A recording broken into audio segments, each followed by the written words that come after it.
The Union Cabinet has cleared the One Nation, One Election bill, which aims to synchronize all elections in the country. The bill is set to be tabled in Parliament next week, as per sources, following approval in today's Cabinet meeting. This move comes after the government accepted the recommendations from a high-level committee led by former President Ramnath Kovind, which proposed holding simultaneous elections for Lok Sabha, state assemblies as well as local bodies in a phased manner. Maharashtra और झारखंड में क्यों नहीं करवाई इन्होंने एक साथ? झारखंड में 80 सीटें हैं, 2 फेज में करवाई। पंजाब में बाई इलेक्शन किसी और तरीके को करवाई, यूपी में किसी और तरीके को करवाई। पहले यहाँ से तो एग्जाम्पल दे देते कि 1 नेशन 1 इलेक्शन, 2 स्टेट 1 इलेक्शन तो करवा नहीं सकते। ये इसका मतलब कोई ना कोई और इनके मन में होगा। फिर 1 नेशन 1 इलेक्शन का मैं ये 1 नेशन 1 एजुकेशन क्यों नहीं करते? 1 नेशन एक देश एक इलाज क्यों नहीं करते? 1 नेशन 1 इलेक्शन मतलब एक ही मुद्दे पे चले जाएंगे। लोकल पार्टियां जो क्षेत्रीय पार्टियां, छोटी पार्टियां, उनके मुद्दे तो बीच में ही खत्म हो जाएंगे। तो मतलब ये चाहते हैं बस एक ही दिन वोट डालो और चलो चलो चलो हो गया, हाँ वाले हाँ कहें, ना वाले ना कहें, हाँ वालों की जीतो, हाँ वालों की जीतो। 1 नेशन 1 इलेक्शन इसको लेकर पूरे देश में एक जो उत्साह की लहर है, क्योंकि हर 6 महीने में 3 महीने में इलेक्शंस होना, इतना ज्यादा खर्चा सरकार का होता है। पूरे देशवासियों के लिए सबसे बड़ा चैलेंज हमारे लिए ये बन चुका है कि हम लोग ये एक देश के लिए जो 1 नेशन 1 इलेक्शन एक उत्साह की एक लहर लेके आया है। सबसे बड़ा चैलेंज एक तो इतना खर्चा होता है, 3-4 महीने में सारे अधिकारी जो है वो ड्यूटीज पे लग जाते हैं, सारे संस्थान रुक जाते हैं। और सबसे बड़ी बात जो है हमारे देशवासियों के लिए, उनको बार बार जो है वो प्रमोट करना, बार बार उनको भेजना वोट देने के लिए। हर साल जो है वोट देने वालों की जो है परसेंटेज कभी कभी किसी राज्य में आपने देखा कितना डिप कर रही है। तो ये एक this is the need of the hour, और आई थिंक सारे ही इसके पक्ष में है, पक्ष विपक्ष सब ये चाहते हैं कि 1 नेशन 1 इलेक्शन होना चाहिए। लेकिन ये बहुत पहले होना चाहिए था, लेकिन ये सारे जो काम है वो हमारे प्रधानमंत्री नरेंद्र मोदी जी के ही कार्यकाल में हो रहे हैं। In 2017, when this proposal was mooted, 1 nation 1 election, there was an all-party meeting which had been called by the Prime Minister, which I also have attended on behalf of my party. We had expressed our support back then. This was 2017. But now 7 years later, when 1 nation 1 election bill has been cleared by the cabinet, I've just learned it from the media. I'm not sure in what form and shape it is. You know, the devil lies in the detail. So therefore, we'll have to see the details. We'll have to see what the government is thinking in terms of constitutional amendment, in terms of gathering support. Will they call for an all-party meeting? Will they take all of us into confidence? Will they ensure that the regional parties, their ambitions, their aspirations are also taken into account? So we'll really have to see the details of the bill before we can actually commit to anything. We have to discuss within our party. We'll have to see how the government proposes to move forward with this bill. And then I think as a party we can sit and take stock and then comment. देखिए, ये आदरणीय प्रधानमंत्री जी का एक vision था। उन्होंने कहा भी था कि देश के अंदर 1 नेशन 1 इलेक्शन के तहत ही चुनाव होने चाहिए। इससे क्योंकि पैसे का भी बहुत ज्यादा मात्रा में दुरुपयोग होता था, वेस्टेज होती थी, विकास की गति रुकती थी। और विकास की गति इसलिए रुकती थी क्योंकि हर 3-4 महीने के बाद कहीं न कहीं चुनाव होते थे। कभी पंचायत के चुनाव, कभी नगर पालिकाओं के चुनाव, कभी विधानसभाओं के चुनाव, कभी लोकसभाओं के चुनाव, कभी और कोई चुनाव आ जाता था। तो इससे आचार संहिता के कारण विकास की गति रुकती थी, पैसा ज्यादा खर्च होता था।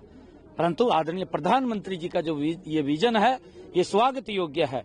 मैं प्रधानमंत्री जी के इस फैसले की बुरी प्रशंसा करता हूं कि उन्होंने 1 इलेक्शन और 1 नेशन 1 इलेक्शन को जो मंजूरी दी है, उससे देश का खर्चा भी बचेगा, देश विकास की गति पर तेजी से आगे बढ़ेगा और आम लोगों को भी उसका, आम जन को लाभ होगा। ये जब जिस कमेटी के सामने ये लाया गया था, कोविंद हमारे एक्स प्रेसिडेंट थे, उसके सामने हम जाकर हमारी पार्टी तरफ से दिए कि हम 1 नेशन इलेक्शन के खिलाफ हैं। इसलिए खिलाफ हैं कि ये भारत के फेडरलिज्म के खिलाफ है, जो बेसिक स्ट्रक्चर का हिस्सा है। और स्टेट्स जो है ना, वो कोई पोटेंटेट्स नहीं है। एक स्टेट एक अलहदा बाज़ाब्ता इंडिपेंडेंट यूनिट है। और तीसरा ये है कि पैसे बचेंगे। क्या पैसे कैसे बचेंगे? पैसे तो अलॉट होते हैं, हर इलेक्शन चुनाव के लिए। चौथी बात यह है कि प्रधानमंत्री बोलते हैं कि मॉडल कोड ऑफ कंडक्ट से डेवलपमेंट, ये झूठ है। मॉडल कोड ऑफ कंडक्ट ही तो था जिसकी वजह से आप रोकता नहीं आपको। और अगर हर 6 महीने में चुनाव होगा तो जनता का फायदा होगा ना इसमें, कि सरकार उनको वोट हासिल करने के लिए अपनी पॉलिसीज को चेंज करेगी, पेट्रोल की कीमतों में कमी आएगी, नई स्कीम का अनाउंस करेगी। तो ये जो वन नेशन इलेक्शन है ये हमारे संविधान के बेसिक स्ट्रक्चर के खिलाफ है, फेडरलिज्म के खिलाफ है। और इससे होगा क्या कि जितने रीजनल पार्टीज हैं कमजोर पड़ जाएंगे, क्योंकि लोकल विधानसभा के चुनाव में इशू अलग होगा, पार्लियामेंट के चुनाव में इलेक्शन मुद्दा अलग होगा, फिर लोकल बॉडीज में अलग होगा। इन सब को एक साथ कराना ये बिल्कुल गलत है। और फिर ये बात बताइए, अगर कोई स्टेट में गवर्नमेंट गिर जाती है, डिसोल्यूशन हो जाता है, आप कौन होते बोलने के लिए कि भाई वो सिर्फ 3 साल रहेगी या 2 साल रहेगी? कोई भी सरकार 3-2 साल में काम कर पाएगी? ये तो जनता का राइट है कि उसको पूरा टेन्योर मिले और फिर वो काम करके दिखाए।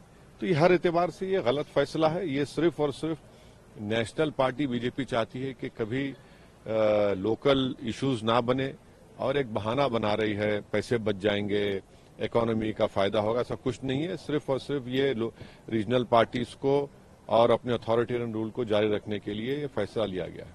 हम बिल आने का इंतज़ार करेंगे कि किस तरीके से वन नेशन वन इलेक्शन लागू होगा, क्या उसका खर्चा होगा, कितने ईवीएम्स और लगाने पड़ेंगे, कैसे सिक्योरिटी व्यवस्था होगी, किस तरीके से वीवीपैट मशीन जो कम है उसको लाने का काम होगा। तो ये सब देखने वाली चीज़ें होंगी। कॉन्स्टिट्यूशनली भी इसको मैंडेट करना, हर स्टेट असेंबली में उसको रेटिफाई करना होगा। तो ये एक लंबी प्रक्रिया है और जिस तरीके से बिल आएगा उसके अनुसार फिर मैं आपको और इसके बारे में बता सकती हूँ। हम बार बार ये चाहते हैं कि चुनाव की जो पूरी प्रक्रिया है हमें एक नई तरीके से देखना पड़ेगा। जिस प्रकार से वोटर लिस्ट में धुंधली होती है, जिस प्रकार से डिलिमिटेशन कई राज्यों में हो रहा है, जिस प्रकार से चुनाव आयोग विपक्षी दलों के साथ बैठते भी नहीं, सवाल भी नहीं उठाते, बार बार मॉडल कोड वायलेशंस होते जाते पर चुनाव आयोग मौन व्रत लेकर बैठते हैं। तो पूरे चुनाव की प्रक्रिया में हमें लगता है कि गंभीर मंथन होना चाहिए और वन नेशन वन इलेक्शन उस प्रक्रिया का जो लोगों के मन में जो आशंका है उस आशंका का ये जवाब नहीं है या ये सुझाव नहीं है। जिस तरीके से उस राज्य में विकास की योजनाओं को कहीं ना कहीं रोका जाने की ज़रूरत पड़ती है, मुझे लगता है इससे उस राज्य का भी नुकसान होता है, देश का भी नुकसान होता है। ऐसे में ज़रूरी है कि देश में एक साथ चुनाव हो ताकि उसके बाद अगले 5 साल तक भारत का संघीय ढांचा विधिवत तरीके से देश और अलग अलग राज्यों के विकास के कार्यों की योजनाओं को धरातल पर उतारने का कार्य करे। इसी सोच के साथ वन नेशन वन इलेक्शन को लाया जा रहा है। प्रधानमंत्री आदरणीय नरेंद्र मोदी जी की ये सोच रही है जिसका मजबूती से हम तमाम घटक दल, लोक जनशक्ति पार्टी रामविलास भी मजबूती से इस सोच का समर्थन करती है। मैं मानता हूँ कहीं ना कहीं आज की तारीख में देश की अर्थव्यवस्था को मजबूती देने के लिए, देश में विकास के कार्यों को गति देने के लिए देश भर में एक साथ चुनाव हो। हाल फिलहाल में ही अभी 5-6 महीने पहले ही हम लोग लोकसभा का चुनाव लड़कर आए, उसके ठीक बाद हरियाणा और जम्मू कश्मीर में चुनाव हुए, उसके ठीक बाद झारखंड महाराष्ट्र में चुनाव हुए। अब हम लोग दिल्ली चुनाव की तैयारी कर रहे हैं, इसके बाद बिहार में होंगे, फिर असम में होंगे।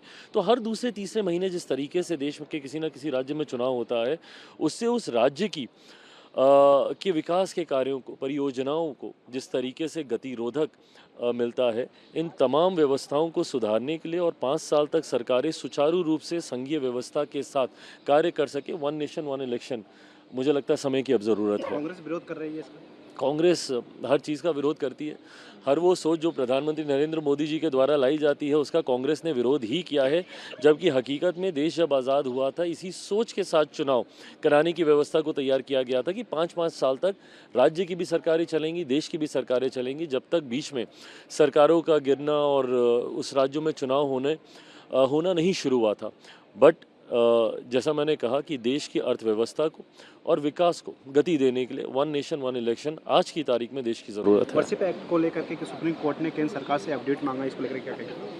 नहीं, ठीक है, सुप्रीम कोर्ट के द्वारा जो भी दिशा निर्देश दिए गए हैं उसका पूरे सम्मान के साथ पालन किया जाएगा।